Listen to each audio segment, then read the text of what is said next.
আসসালামু আলাইকুম। আমরা অনেক সময় পা পিছলে পড়ে যায় বা বিভিন্ন কারণে পড়ে যেতে পারি। পড়ে যাওয়ার কারণে দেহে অনেক সময় আঘাত পায়। আঘাতের কারণে শরীর ফোলা, নীল দাগ ও ব্যথা করে। তখন আঘাতপ্রাপ্ত স্থানে বরফ বা ঠান্ডা পানিতে ভেজানো কাপড় দিয়ে 15 থেকে 20 মিনিট ঠান্ডা সেক দিন। দিনে কয়েকবার ঠান্ডা সেক দিতে পারেন।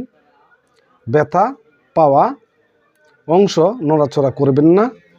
ব্যথা যদি বেশি হয়, পা বা হাত নাড়াতে না পারলে দ্রুত চিকিৎসালয়ে যেতে হবে।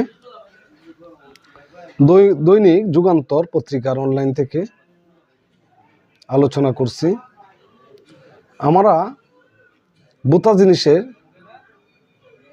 কারণে ও আঘাত পেতে পারি। পা পিছলেও আমরা আঘাত পেতে পারি, তাই আমরা সতর্ক থাকব। জরুরি প্রয়োজনে চিকিৎসালয়ে যাব। সবাই ভালো থাকুন, সুস্থ থাকুন। ধন্যবাদ।